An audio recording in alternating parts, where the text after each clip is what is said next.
Hola, buenas tardes. Soy Marieli Franquet, de Canarias Cultura en Red. Mi pregunta va para el señor Collin. Okay.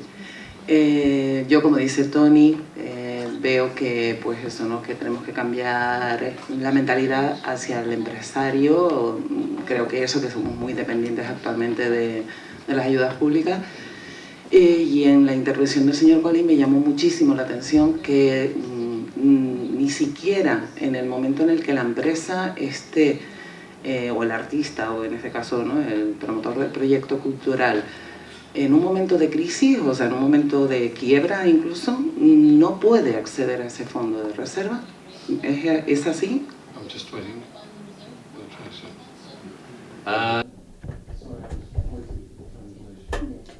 Lo siento, estaba esperando la traducción. Estos fondos no son fondos de crisis, son fondos de sostenibilidad. Así pues, son fondos a medio plazo, fondos a largo plazo, diseñados para asistir a las organizaciones artísticas para que sean más autónomos, para que dependan menos de la financiación estatal. Así pues, no es la primera vez que se ha creado un fondo de este tipo en Quebec, que es una iniciativa público-privada. Hay un importante fondo de 45 millones de dólares en Quebec que fue creado a través de un excedente de presupuesto en los 90 por el gobierno para las industrias culturales, y aportaron 19 millones de dólares siempre cuando los capitalistas pudieran equiparar esos fondos a 40 millones, y consiguieron equipararlo y llegar a 45 millones de dólares. Y esto ha ayudado a los capitalistas, a los empresarios, con algo de ayuda del Estado. Es menos peligroso el invertir en cultura que si lo hicieran, por ejemplo, solos. Creo que hay una preocupación acerca del donante, de cómo las personas pueden sentirse confiados para aportar dinero a la cultura en oposición a los hospitales, a las escuelas u otros tipos de organizaciones más evidentes. Por otra parte, hay una crisis en las subvenciones públicas. Hay demasiados artistas en Quebec para la economía, para el alcance de la economía. No se pueden sustentar. Hay 52 compañías DOT en Montreal, con solo 3 millones de población. La mayor parte de las personas a las que les gusta la danza contemporánea quizás se preguntarán, sostener durante 3 semanas, pero ¿qué es lo que hacen durante el resto del año sin público? Así pues, el éxito del sector precisamente ha creado este problema de la sostenibilidad. Lo que intenta hacer el gobierno es, en lugar de que los artistas vengan pidiendo limosna, pidiendo más dinero, independientemente de los problemas que tenga el gobierno o con la población, ellos han establecido un sistema que alienta a los artistas a ir directamente al sector privado y pedir dinero, con la promesa de que el gobierno equiparará ese fondo, pero entonces no pueden simplemente gastarlo, porque quizás tengas una producción fascinante, acabar con todo el presupuesto con algo que no vaya a ver el público, así pues sería dinero perdido. Así pues hay normas, y se han creado 2 fondos, un fondo de reserva, que es un fondo a 2 años. Ese fondo de reserva es dinero que pones a un lado, puedes conseguir los intereses y hacer lo que tienes que hacer durante 2 años. Después de esos 2 años puedes gastar todo el fondo por completo en cualquier producción nueva que hagas, o por la crisis o por lo que sea. Después hay un fondo de dotación, endowment. El objetivo de este endowment es que tienes este fondo de dotación durante mucho tiempo, tienes ingresos durante mucho tiempo, que es interés sobre un fondo que se invierte. Así pues, no puedes tocar el capital durante 10 años, pero sí que puedes utilizar los intereses. Después de esos 10 años puedes gastarte todo el fondo de dotación. Y lo que es interesante es que en este sector, ya que no existe ningún fondo de dotación a 10 años, ya que este programa es bastante nuevo, pero el fondo de reservas de 2007, solamente la mitad de ellos se han empleado. Las compañías han decidido guardar el capital y vivir con las restricciones, por lo que no tengo $40,000 a mi disposición, sino que tengo $4,000. Ese es el interés que he ganado sobre los 40,000, pero a final de años tendré otros $4,000 y se percibe como una forma más inteligente de gestionar la compañía para bajar el proceso de gasto, pero esto no sustituye la financiación estatal. Y sigue habiendo producciones, sigues utilizando los impuestos y sigues gastando mucho dinero en arte. Es tan solo una parte del portfolio de la cartera de dinero diseñado para que sobrevivas. Si miramos el Met en Nueva York, por ejemplo, tenemos un endowment, por ejemplo, de $2 millones. La teoría es que los intereses de esa cantidad son los que mantienen viva la organización. Solo existe una pequeña cantidad de organizaciones que pueden crear un fondo de dotación de una cantidad que pueda mantener la organización a flote.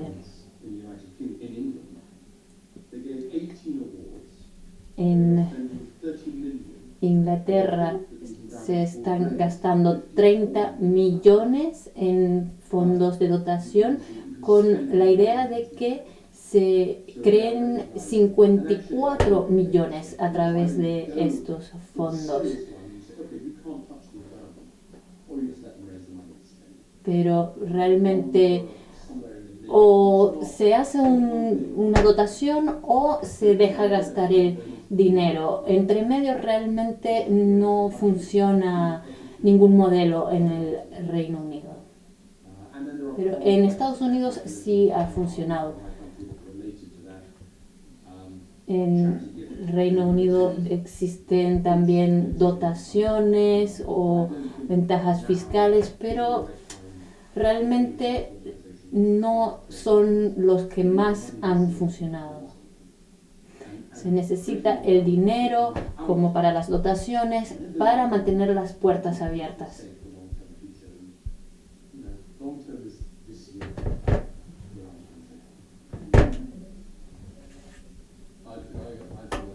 Creo que es correcto. Esto empezó en el 2005 en Quebec, antes del crack, y ahora quizás sea diferente. También quería comentar que las fundaciones comunitarias son una parte importante de esto, porque el fondo de dotación, esos $40,000, el fondo de dotación es parte de un fondo regional, por lo que el interés que se consigue es recaudado por la fundación comunitaria. Tiene mucho más poder en el mercado a la hora de invertir todo ese fondo que tendrías si tuvieras tú únicamente los $40,000 e intentarías recaudar el dinero del banco. Hay 8 fundaciones comunitarias que consiguen todos estos fondos, incluso para los hospitales, por lo que tiene mucho más peso en el mercado económico que una organización artística pequeña. Y este tipo de networking también funciona bien en el Reino Unido. Yo me puedo imaginar un modelo similar en Canarias, por ejemplo.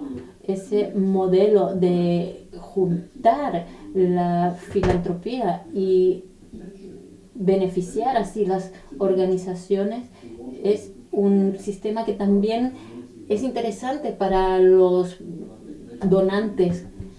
Y creo que a la comunidad también le empieza a importar, es decir, las organizaciones artísticas que no hablan con las personas, una fundación comunitaria, una región, es una forma de hablar con las personas e incluir a las personas en los fondos, en lo que haces. Y otro de los temas importantes que creo que había que tocar, y es que lo he dicho en un principio, es el tema de las fundaciones, ¿no? El papel de las fundaciones, pensando en las Community Foundation básicamente de Canadá y de Estados Unidos, ¿no? Aquí también podría, si el dinero público deja de existir y a cambio nos dan una ley de mecenazgo, y es difícil que los pequeños puedan acceder a los dineros del mecenazgo, ¿por qué no crear una fundación donde la fundación de Canarias, comunitaria, donde se dedique a recaudar dinero, entonces esta fundación grande sí que puede dar los beneficios de la ley del mecenazgo al donante, da 100, pero son 90, o sea, da 90 pero son 100, y entonces la fundación lo que se dedica es a dar ayudas con unos objetivos, con unas estrategias, con un marco muy claro, ¿no? Y muy transparente a proyectos que pidan ayudas a pequeños y a individuos, artistas, becas. Entonces esto es un buen modelo de reemplazo, pero yo lo que he dicho es que todavía no hay esto y no hay en mente tampoco mucho crear este modelo. O sea, lo que me parece muy interesante. No puedes hablar sin micro. No. Lo que me parece interesantísimo en este modelo es que te convierten en empresario, ¿sabes? Y que implican a la población, ¿sabes? O sea, es todo un tema de educación, tanto de población, ¿no? Que la involucran en los proyectos culturales, como por parte del artista que lo convierten en empresario. O sea, que dices tú, bueno, pues sal adelante sin fondos públicos, sal adelante, monta tu empresa. O sea, que es todo un cambio de mentalidad completamente diferente a la que existe actualmente aquí. Claro que... era una aclaración, ¿no? Sí, no, podéis aclarar lo que queráis, decir lo que pensáis, por favor. ¿Alguien más quiere...? Lo que no me queda demasiado claro es de dónde salen, o sea, los intereses que se generan, que van a generar las fundaciones, de dónde salen. Porque sabemos que los intereses normalmente siempre se asocian a un tipo de actividad financiera, bancos, etcétera, etcétera, etcétera. O sea, la fundación esa también va a tener acciones a su vez en fondos de inversión o en fondos de... ¿De dónde sale digamos, ese interés que luego se reparte? Es como si fuera una pensión, se invierte en el mercado bursátil, es una inversión comercial que luego consigue unos beneficios y cada compañía, cada organización artística tiene que decidir cuál es su política de inversión. Pero lo interesante es saber si se invierte en compañías que no les gusta a las organizaciones artísticas, por ejemplo en la industria armamentística. Pero es una inversión comercial, están asociados con los bancos para poder conseguir el máximo beneficio. Hay muchas organizaciones americanas sin ánimos de lucro que tienen estos fondos. Si vas a guidestar.org, los ves. Hay muchísimo dinero y han estado ganando ese dinero en algunos casos durante siglos. Es un modelo muy establecido, muy arraigado en Estados Unidos, pero es muy difícil empezar con ese modelo. Se trata de recaudación de fondos durante 100 años. Es una pregunta interesante.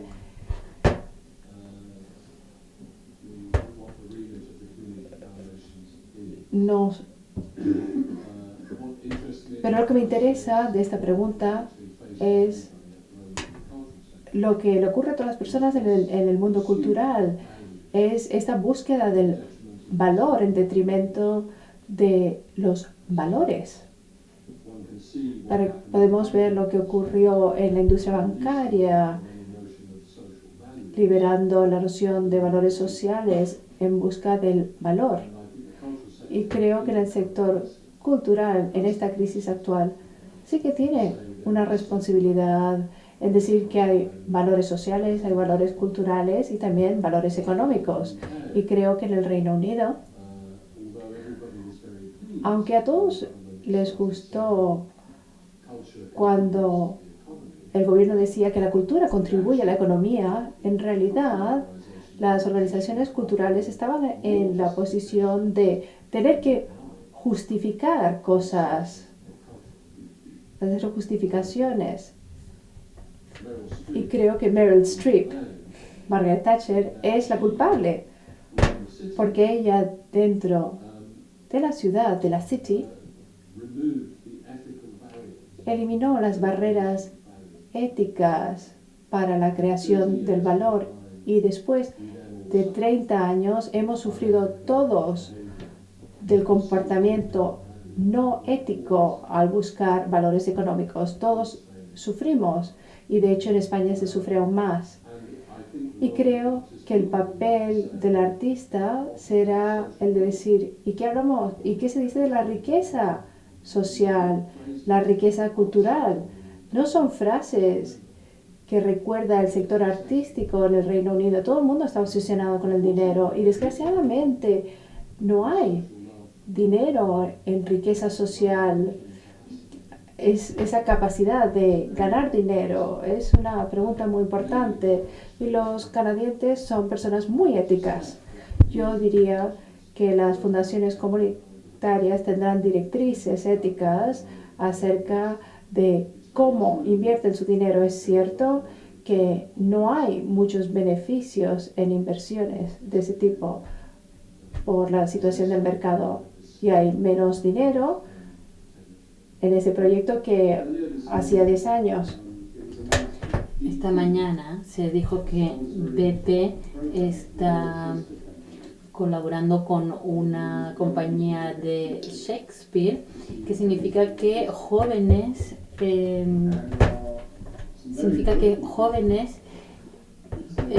pueden ir a ver las obras de Shakespeare patrocinadas por BP. Así tenemos a BP enfrentando siempre el debate de la ética de cómo extrae el petróleo del suelo. Si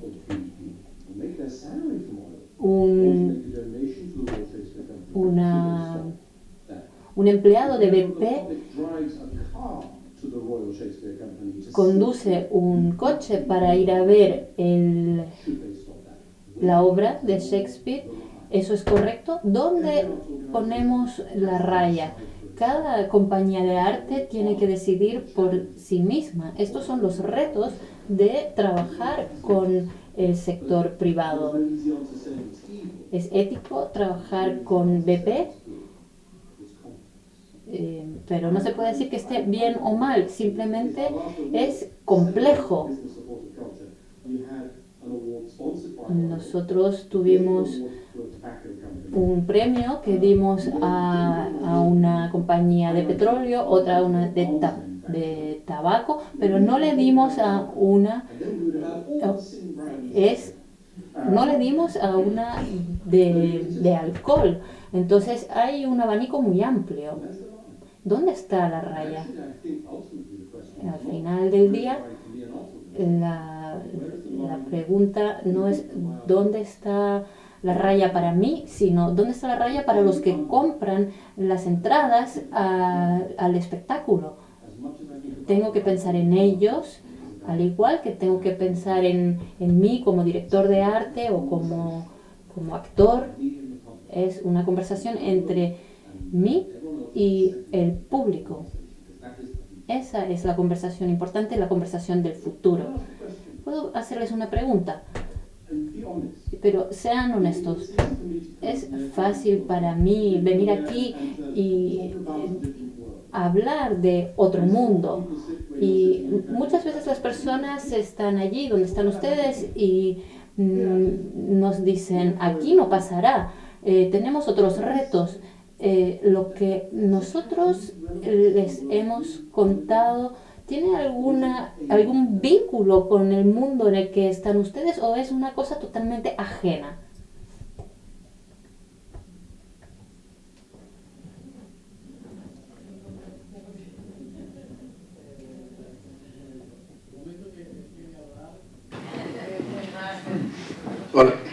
tardes. Dos cuestiones. Estábamos hablando ahora de las fundaciones. A mí me viene a la cabeza el caso de Argentina, que ellos en el año 52 crearon el Fondo Nacional de las Artes, que fueron pioneros en ese ámbito a nivel mundial. Y el Estado argentino en el año 52 creó lo que hoy venimos a denominar el crowdfunding. O sea, el Fondo Nacional de las Artes no es otra cosa que un gran crowdfunding, pero gestionado por el Estado. Este fondo diferencia entre patrocinio y mecenazgo en función de si el donante privado da el dinero sin decir a quién quiere que vaya el dinero, o si lo da dirigido a una entidad o a un proyecto en concreto. A mí esto me trae a la cabeza la pregunta de ahora, en este momento, en un momento en el que hemos visto que existen tantas plataformas de crowdfunding, proyectos online, ¿no estamos quizás complicando más la cuestión y no sería exigible desde su perspectiva que sea el Estado el que sea el gran captador de fondos de crowdfunding? Un Estado que está fiscalizado, que está organizado bajo unos criterios de acceso, de democracia y demás, una cuestión. Y luego, por otro lado, a mí me interesa mucho también el trabajo de Art and Business, no tanto el trabajo de captación de fondos directamente, sino el trabajo didáctico, pedagógico, que realiza en el entorno empresarial sobre las posibilidades de generar valor añadido por parte de la clase creativa. Porque en España, yo creo que en Canarias tenemos un gran problema, que es el problema de la desafección del sector productivo, de la economía real, hacia los culturetas, ¿no? O sea, hacia todos los que estamos aquí, que somos una manada de hippies, que solo pedimos dinero gratuitamente para gastarlo en obras de teatro. Yo creo que uno de los grandes retos que tenemos en España y en Canarias es el de realizar una labor didáctica, de educar al empresariado sobre las potencialidades que el sector creativo tiene a la hora de generar valor añadido. ¿Cuáles serían los consejos que nos dan tanto Philip como desde la perspectiva de Quebec para empezar a acercarnos al empresariado? Bueno, ahora se han mezclado dos líneas de debate. Contesta esto y después vamos para allá, ¿no?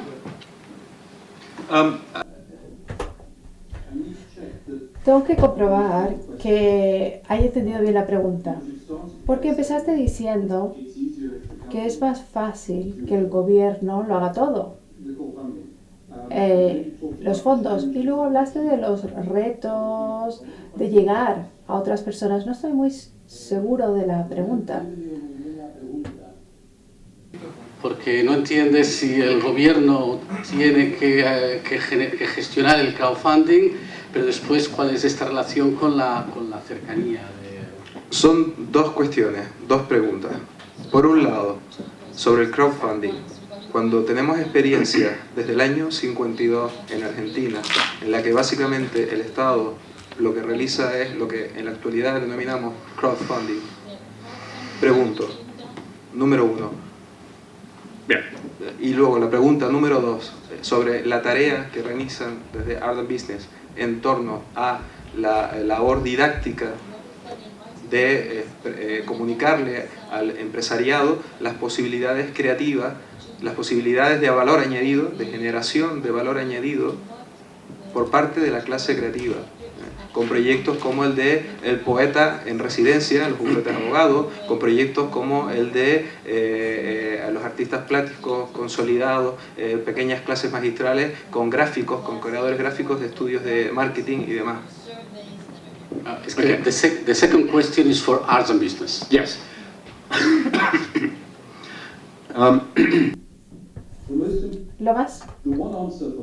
La misma respuesta para dos preguntas.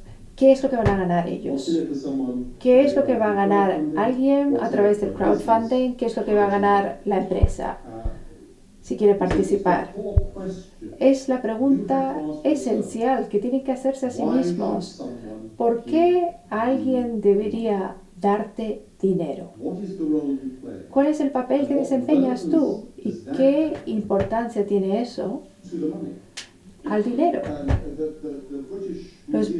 El Museo Británico fue fundado por crowdfunding en el siglo XVIII. ¿Y qué ganaron? Pues que alguien consiguiera la lotería y ganara mucho dinero. Nadie compraba esas entradas por el Museo Británico, sino porque querían ganar la lotería. Nosotros le decimos a las empresas deben participar en la cultura porque van a ganar dinero, porque la cultura puede ser una forma rentable de llegar a los clientes de que la plantilla participe y de llegar a la comunidad. Si una empresa llega a nosotros y nos dice queremos participar en la cultura, le preguntamos ¿por qué? Después hablamos de las actividades artísticas que les permitirán lograr sus objetivos. ¿Cuál es el objetivo de la persona que tiene dinero? Y volviendo a lo que decía Collins, es aquí donde llegamos a la pregunta más difícil. ¿Cuál es el papel que juega la cultura en nuestra sociedad hoy en día? En mi país, en nuestro país, la cultura ha sido muy buena porque ha dicho, ¿y qué pasa con la comunidad? Podemos hacer mucho trabajo comunitario y educación, podemos hacer trabajo en ese campo. Somos proveedores para la economía. Y creo que el sector cultural tiene que ser más fuerte y más claro, más inteligente. Se trata de relaciones públicas acerca del papel que desempeñan en la sociedad. Colin decía que él ha hecho trabajos acerca de algunos países, branding. ¿Puedes explicar lo que decías acerca de la diferencia entre Sudáfrica? No estoy muy segura de cómo esto encaja. Se trata del mensaje.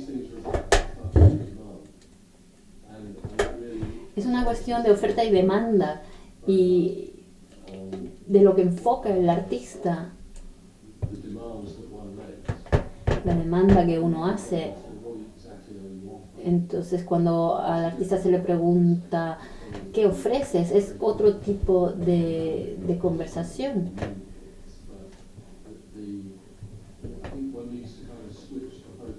Hay que cambiar el enfoque en cuanto a los productos que se están creando. ¿Cuál es su fin? En cuanto al branding, decía que en el año 2000 se hacía mucho branding para los países, sobre todo los de mala imagen. Se decía que si tenías un país malo, tenías una marca mala. Entonces, no había interés en una junta militar de Myanmar que viniera. Lo que eso trae es una imagen muy negativa. Entonces, sí que hay interés en las marcas que generan los países, pero no en las marcas de los países mismos. Entonces, no hay una solución mágica, pero si usted está ante una compañía que le dice su marca no funciona, hay que salirse de esa situación. Hay que cambiar a una situación donde el marketing sí funciona.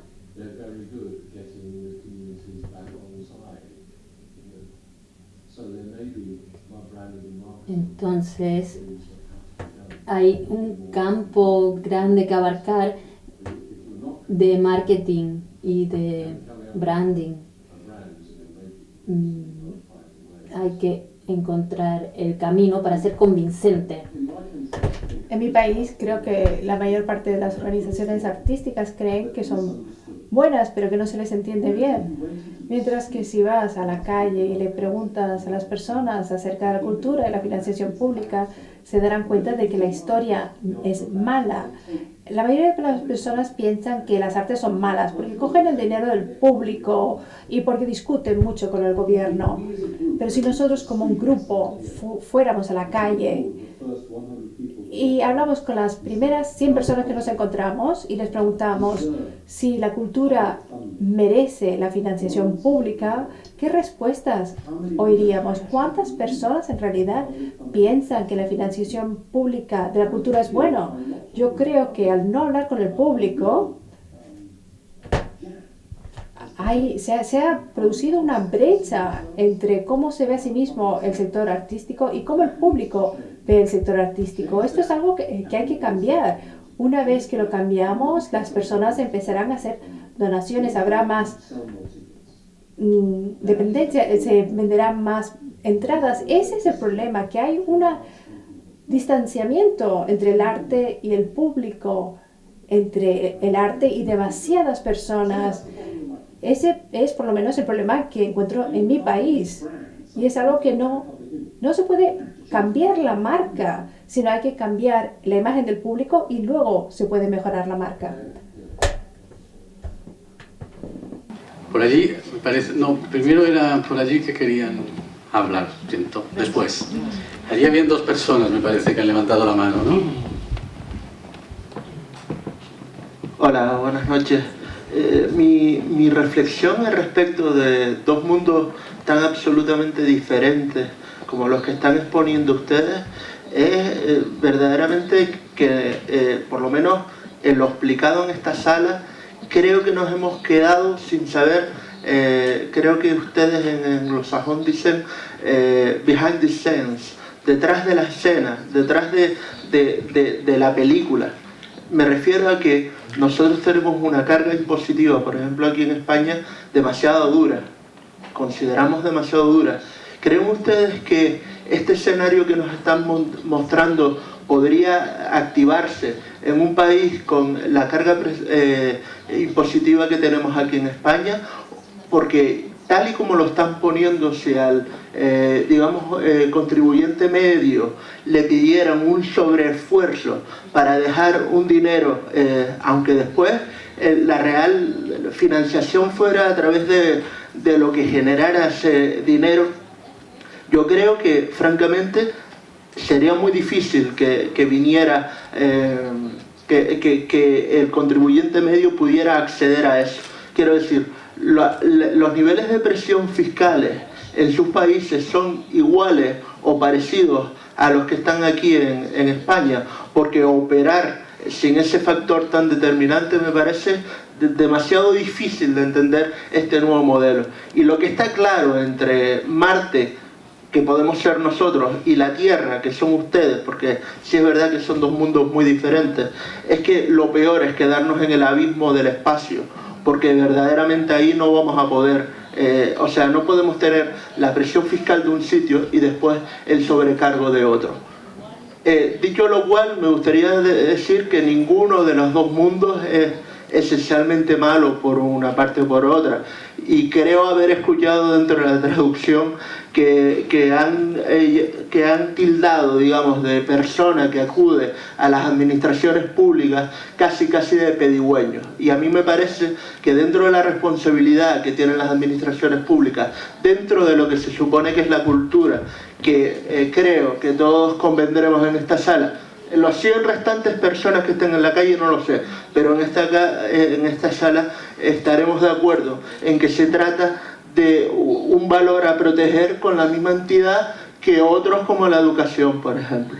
Entonces, a mí me gustaría saber que nos apuntaran los diferentes factores que hace posible ese sistema, porque nuestra presión es demasiado grande fiscal de pago para afrontar un repago de la cultura, que creo que es lo que plantearían de una parte en relación a no tener en cuenta la fiscalidad que ya estamos pagando los españoles medios.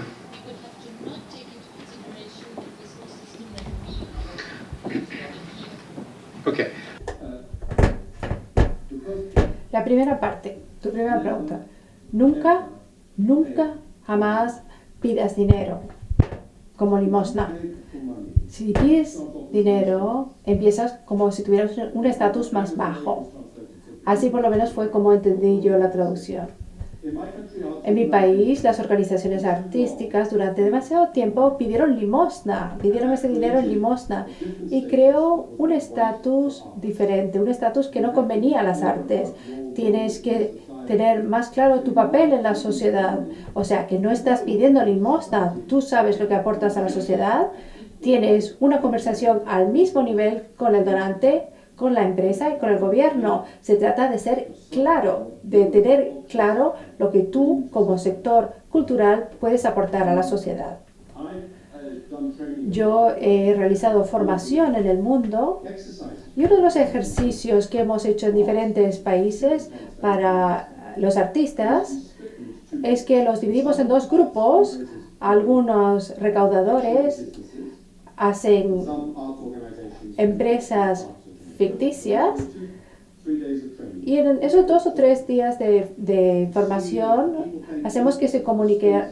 Vemos si hay los que hacen empresarios financiarían las organizaciones artísticas. Lo he hecho en Rusia, en Estados Unidos, y lo que me fascina es que los recaudadores que hacen de empresarios han dicho lo mismo en todos los sitios que hemos llevado a cabo la formación, que las organizaciones artísticas no escuchan las necesidades de las empresas, y hemos creado ese ejercicio por lo que hay maneras en las que las empresas pueden apoyar las artes, y esta experiencia de hacerlo en todo el mundo y de conseguir siempre el mismo resultado me lleva a pensar que olvidémonos de las estructuras, de los impuestos. Pensemos lo que supone ser la comunicación entre ser humano y ser humano. Todos gastamos dinero, todos damos dinero. ¿Qué es lo que nos llevaría a nosotros el aportar nuestro dinero? ¿Qué hemos ganado? El por qué. ¿Por qué? No es el cómo. Tienes que conseguir el cómo, el por qué. El cómo se puede estructurar, pero el cómo no es el obstáculo, el por qué sí que lo es. ¿Por qué yo debería darte a ti parte de mi dinero? Yo trabajo duro para ganar el dinero, ¿por qué te lo debo dar? Y si tú me puedes contestar con una buena respuesta, que yo pueda creer que quizás sea algo que a mí me importe, entonces quizás podamos encontrar una solución divertida. Y es allí donde el sistema fiscal, el sistema legal interviene, sí que puede marcar una diferencia, que pocas personas entienden el por qué. Esa es mi opinión, por lo menos. Por aquí había alguien más levantado.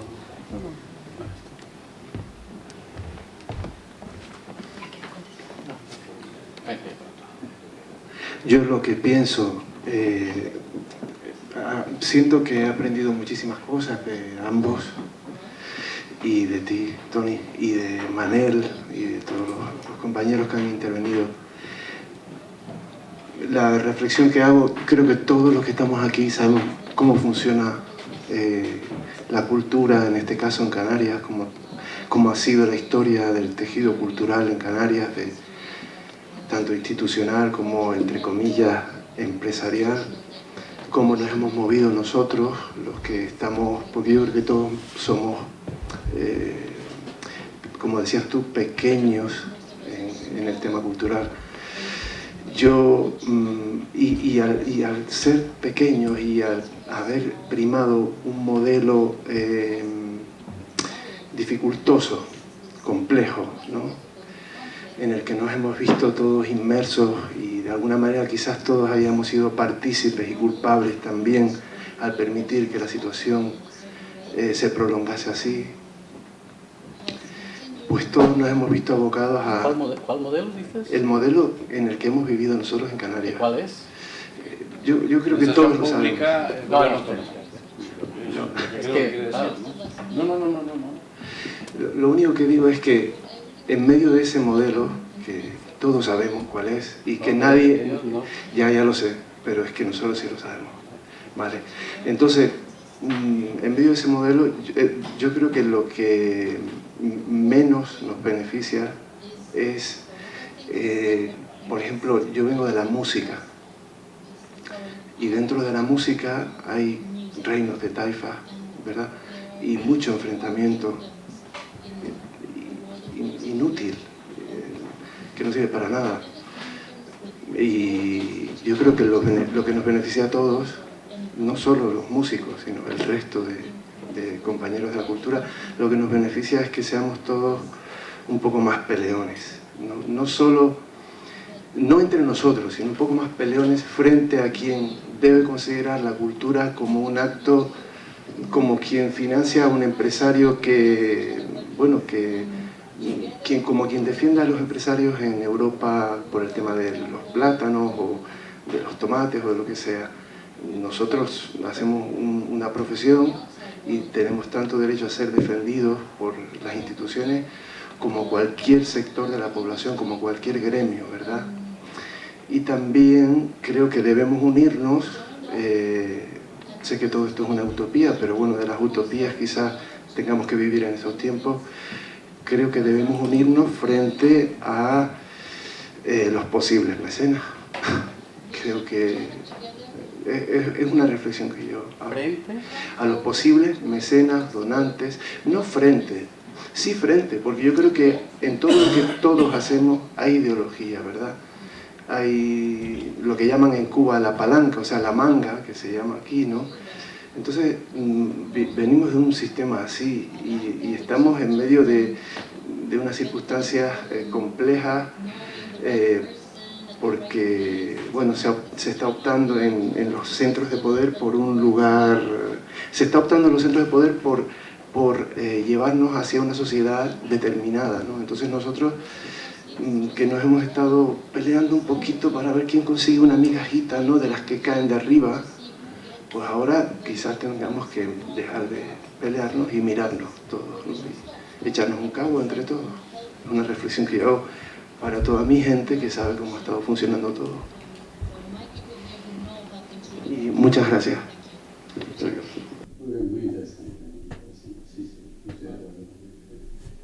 Yes, I agree.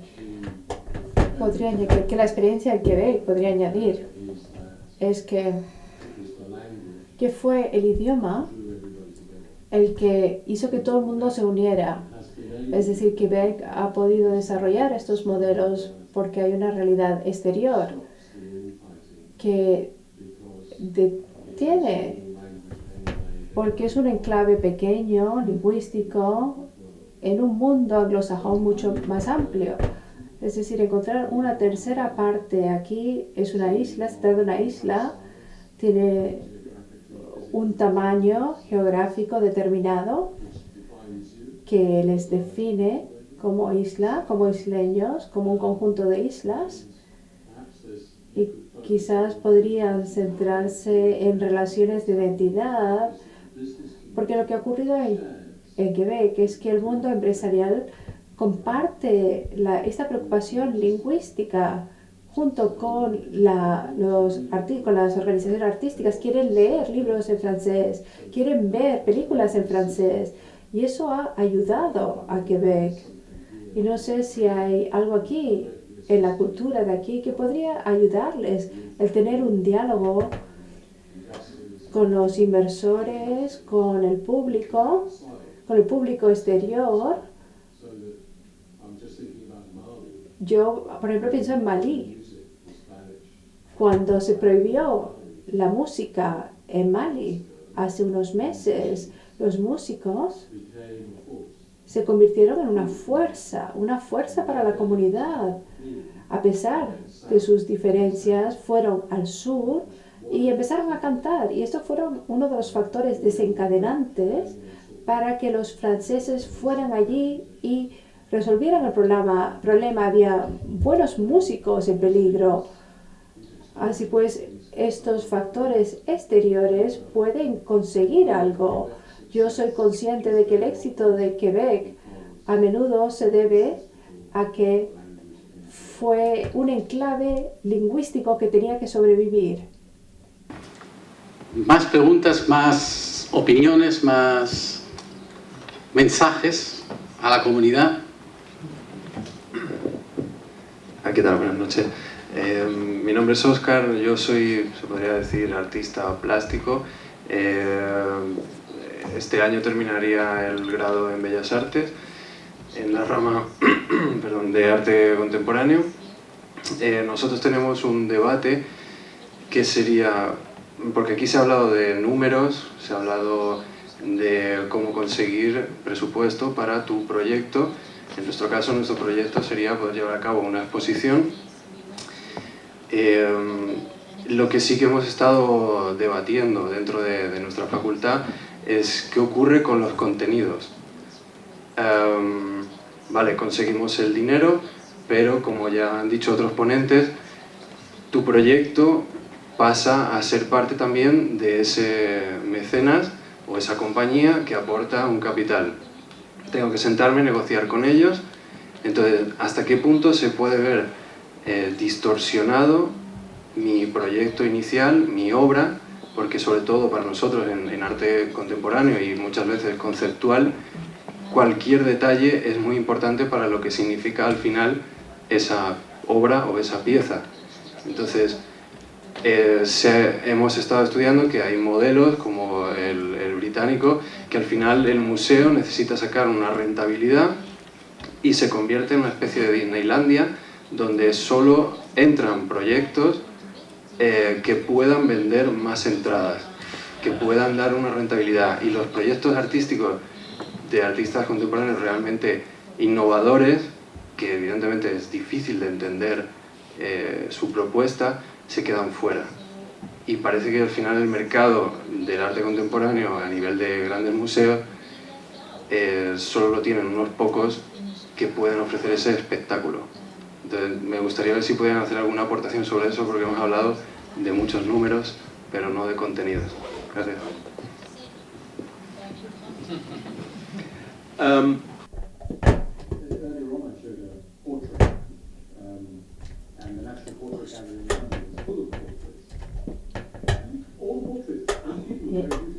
Antes mostré ¿De verdad que son tan bonitos? ¿O era porque el retratista fue encargado de hacer este retrato? Y esto es algo que ha comenzado en el principio de los tiempos. La relación entre el arte y el dinero es algo que ha sido muy interesante. El dinero ha influido en el arte y el arte ha influido en el dinero. Es decir, que el patrón Mecenas tiene una tradición muy alta. Los Medici eran muy feos, pero los retratos no los muestran como feos. En general, en mi experiencia al menos, el dinero en realidad nunca ha querido cambiar al arte. O bien al dinero le gusta lo que ve y quiere apoyarlo, o se aleja. Es demasiado difícil intentar cambiar al artista para que cambie su tipo de obras. Pero en cuanto se refiere a las organizaciones artísticas, es un poco más complejo, porque si no hay dinero público, la organización artística tiene que ser fundada por financiación privada.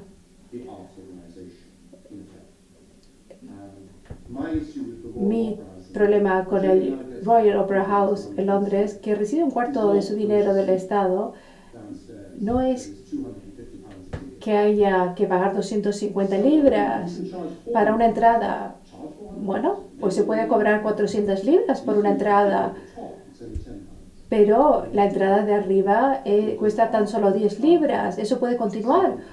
O el arte se ha convertido en algo solamente para los ricos, que era algo que ocurría hace 300 o 400 años. Y ese es el debate que tiene lugar. ¿Cuál es el papel del dinero público en todo eso? Quizás el mundo del dinero público es el ayudar a experimentar a estas organizaciones artísticas para que todo el mundo pueda acceder al arte.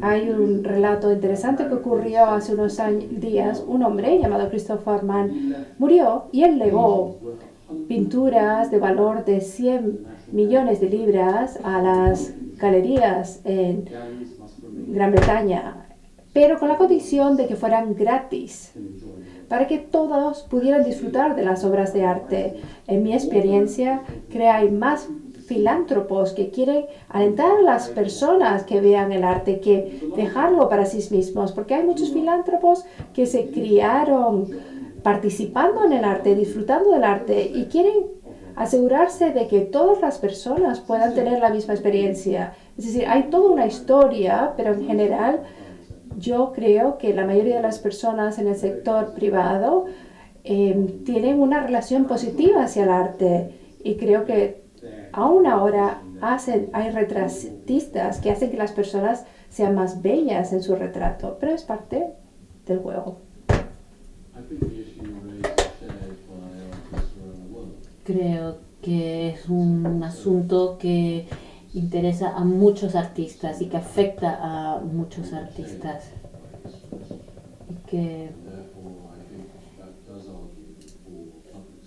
realmente hay que continuar abogando por el apoyo público. De esa manera se garantiza la continuación de una organización.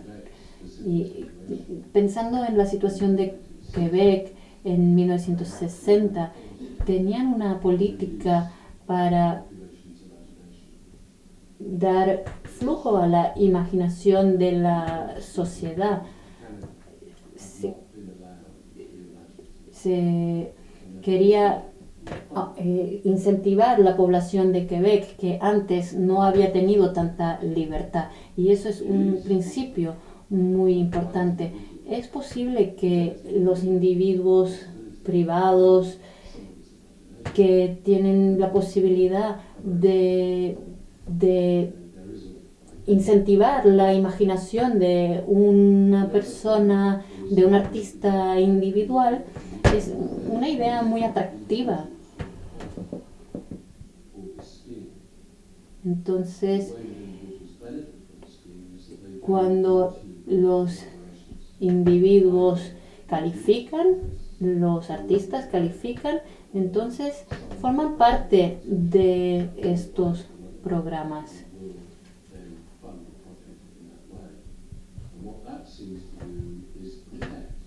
De esta manera los artistas quedan protegidos en cuanto a dónde invertir, qué cantidades de dinero. Y así pues son las galerías las que buscan el dinero. Así su capacidad imaginativa puede ser integrada en un esquema. Así que sí que hay formas de hacerlo, pero es un asunto muy actual. Philip es muy directo y yo creo que los artistas tienen que desarrollar ese estilo tan directo. Antes hablamos de esto. En nuestro país, el fundador, el estatal, estamos comprometidos. Si hay dinero público, hay que hacer trabajos educativos. Este dinero público es el que dirige cómo funcionan las instituciones artísticas. Es algo traumático, es muy difícil, tenemos que llevar a cabo muchos cambios, pero también hay un sentimiento de libertad. Nosotros ahora podemos hacer lo que creemos, no lo que el Consejo Artístico de Inglaterra nos pide que hagamos. Y el dinero público puede ser restringido, puede ser limitado, al igual que el dinero procedente del sector privado. No se trata de que el público es bueno y el privado es malo, los dos son buenos y los dos son malos.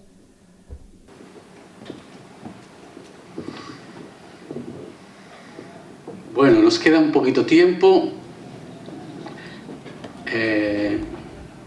¿Alguien quiere decir, bueno, que alguien diga alguna cosa más? Si quiere. No nos queda mucho tiempo. No, ni breve ni... No, bueno, nos queda un tiempo, 10 minutos. Nada, yo simplemente agradecerle la participación, unos ponentes que nos han traído un modelo de hacer cosas que es motivo de esta jornada de financiación tanto del mundo anglosajón como de Quebec, ¿no? Bueno, no sé si efectivamente ustedes conocen la circunstancia de cómo se gestiona la cultura en Canarias o en España, pues son modelos bastante equivalentes. Yo creo que los comentarios nos han servido para mucho, singularmente muy interesantes los comentarios de los artistas.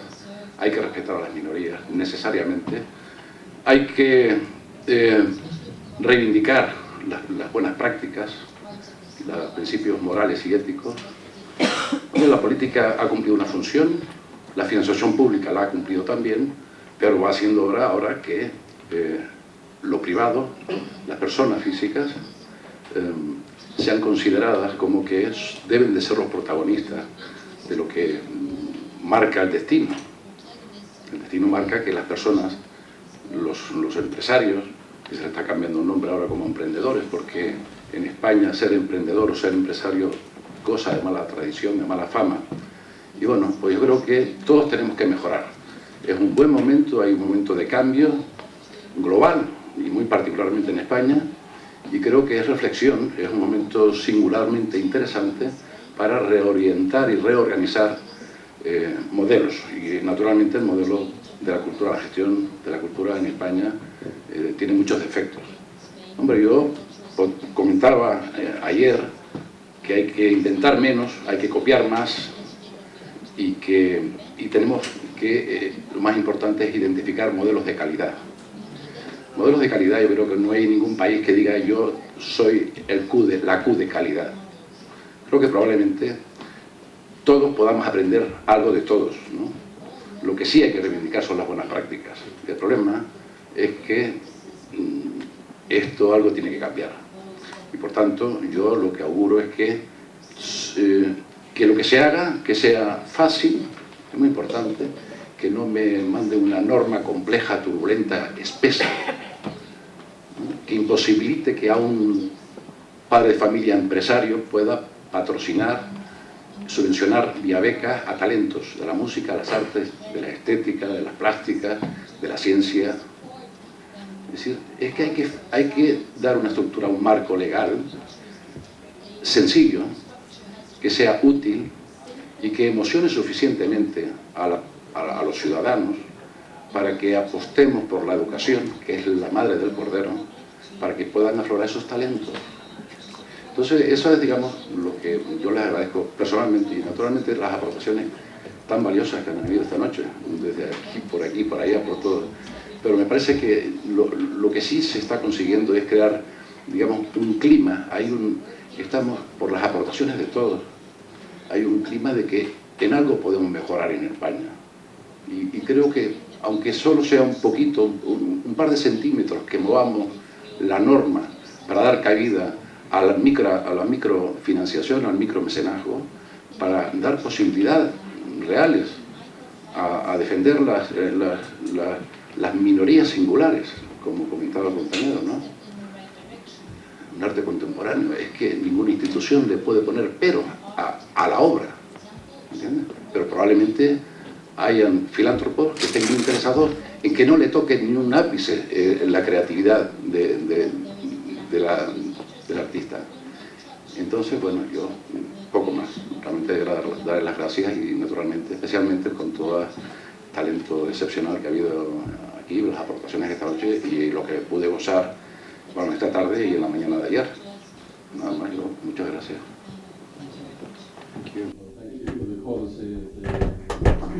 Muchas gracias por la calidad de sus contribuciones.